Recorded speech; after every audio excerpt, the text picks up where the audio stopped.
Hey, beautiful souls, welcome back to Lina for our channel. I'm Lin Tiang and I'm so glad that you are here. For those who are new to my channel, welcome. Before we dive in, a gentle note. This episode is intentionally paced for slow living. We're not rushing through insights or racing to the next point. This slower rhythm is designed to bring you back not only to safety in your body, but to alignment with your highest purpose in life, where you begin to own your power of manifestation and things start to feel possible again. If you prefer slower reading over audio, I've expanded on these ideas over on my Substack, Breathwork. You'll find the link in the description below. Before we begin, I want to invite you to get comfortable. Maybe you are walking, maybe you are driving, maybe you are folding laundry, wherever you are, just pause and notice your breath. Notice your feet on the ground. And today we are exploring something that completely changed how I understand healing, both my own and the work I do with clients. We are talking about 5 truths from somatic psychology that might surprise you. And I say surprise because they go against almost everything we've been taught about trauma, stress, and how healing is supposed to work. I recently wrote about this for my slow living readers who prefer words on a page rather than a video, but I wanted to bring it here into this space because there's something intimate about audio, right? It feels like you and I are just having a quiet conversation, and that feels right for this material. So let's begin. Have you ever found yourself mentally spinning? You are analyzing a problem over and over again, replaying a conversation, trying to think your way to peace, and somehow you end up exactly where you started, only more exhausted. Maybe some guilt as well. I see this constantly with higher performers. Smart, capable people who are used to be solving problems with their minds, and it works until it doesn't, because the body shows different ways. There was a period of my own life where I stuck in this loop. I was processing a difficult relationship, and I had all the insights. I understood the psychology. I could explain the attachment patterns. I had read all the important books, but I still feel awful. There was when I discovered somatic psychology, an approach that doesn't start with thinking the mind, but with the body itself. Oprah Winfrey has spoken about these shifts in her own healing journey when she discovered The Body Keeps the Score by Dr. Bessel van der Kolk. She said it explained why traditional talk therapy only took her so far. She realized her body was holding the experiences her mind had tried to organize and move past. And that's where we are starting today. Here is the first truth, and it can feel uncomfortable at first. Bear with me. Most of us are not actually feeling our feelings. We are thinking about them. We are repeating the same scenario over and over again. Somatic expert Elizabeth Ferreira calls this cognitive bypassing. We analyze emotions from a safe distance. We say, I'm sad, but our body stays flat and disconnected. We become the narrators of our experience instead of the participants. And there is a reason for this. For many high achievers, the analytic mind has become a survival tool. It keeps us safe, it helps us succeed, but it gets us through hard things. But healing requires a different pathway. It requires us to drop into the physical, sometimes illogical experience of what Ferreira calls the body's soft animal. If this resonates, I recommend listening to the On Being podcast episode with the Bessel van der Kolk. Krista Tippett asked him why we can't just think our way through trauma, and his answer is compassionate and grounding.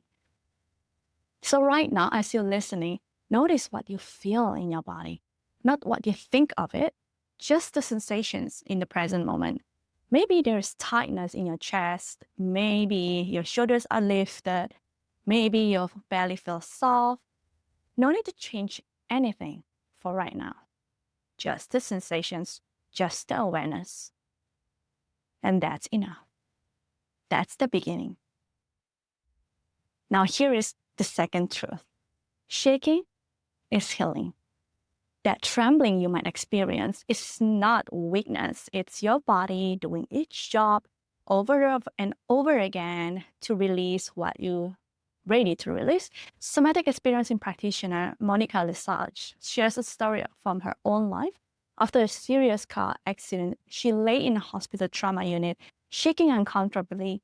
She was cold, alone, and ashamed. The staff assumed she was intoxicated and withheld pain medication.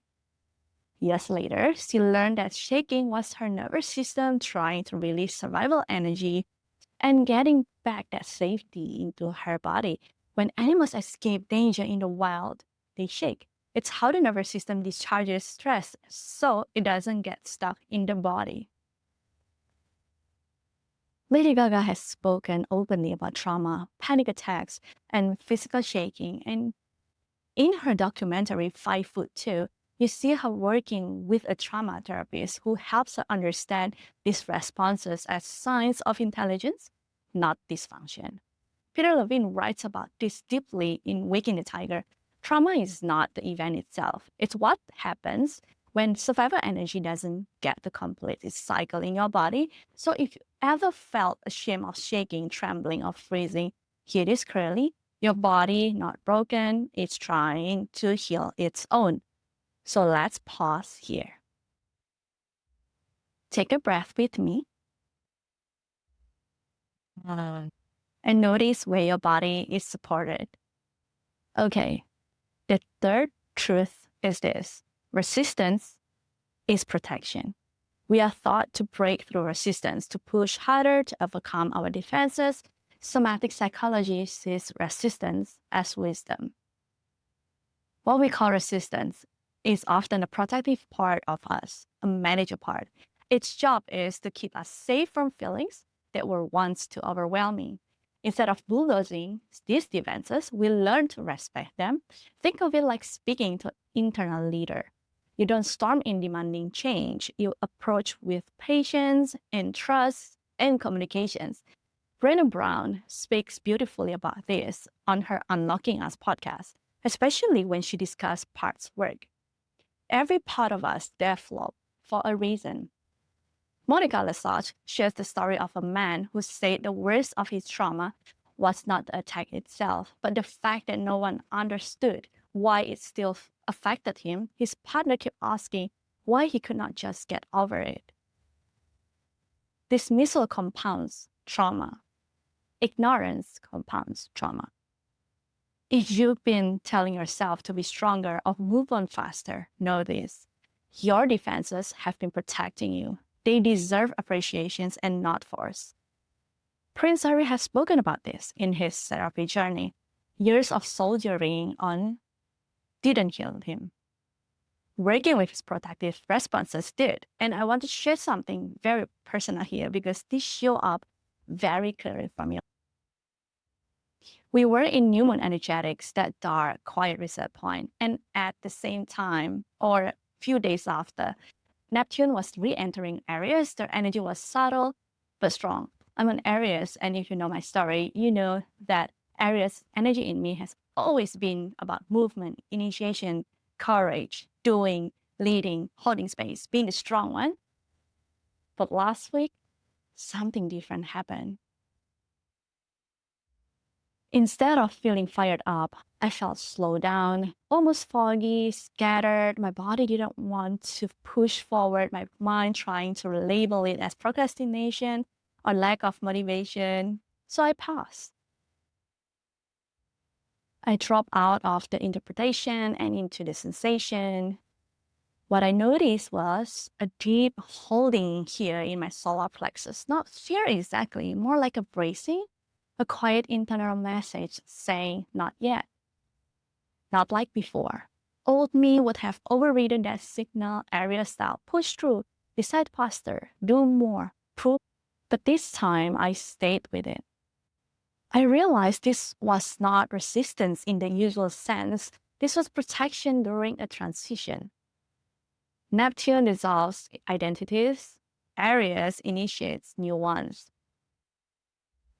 My nervous system was letting go of an old version of how I lead, how I create, how I show up, and it needed space, not force. Once I stopped trying to fix the feeling, my breath changed on its own, my shoulders dropped, my body softened, my belly softened, and I could really have the clarity. not as thought, but as a felt knowing. This next chapter does not require the same armor. Planetary moments like this don't create chaos. They reveal where we are still using outdated strategies for safety. So if you felt off during the new moon or noticed a strange mix of exhaustion and anticipation and drive, you are not imagining it. It's in the cosmic shifts. Transitions show up in the body before they make sense in the mind. So being an Aries does not mean charging ahead anymore. It means knowing when the initiation comes from the stillness itself. Right, back to where we begin. The false truth is gentler than you might expect. You don't have to relieve everything to heal.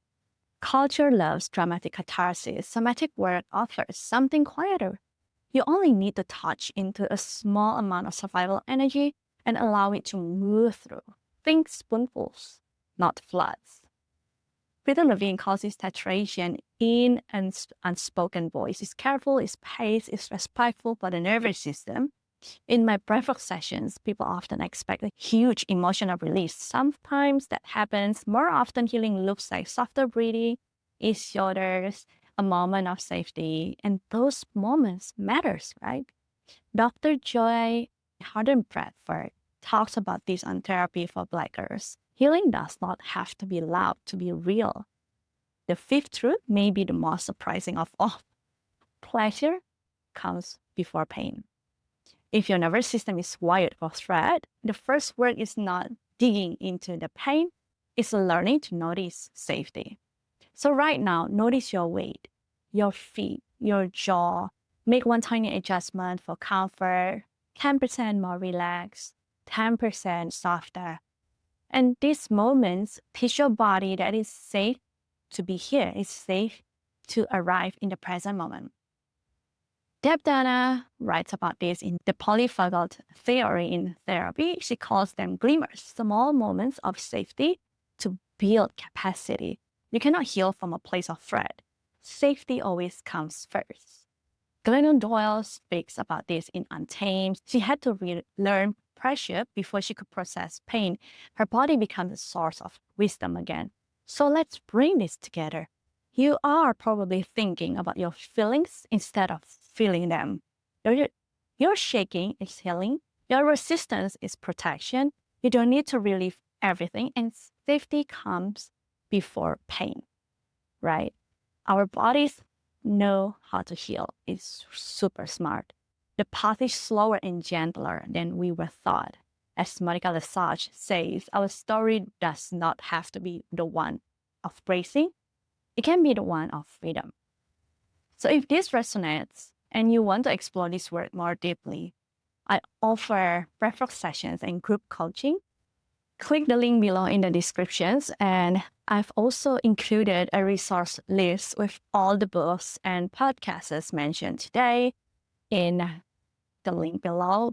What is one small way you can listen to your body today? That is your invitation. Thank you for being here. Until next time, may you move slowly and feel deeply.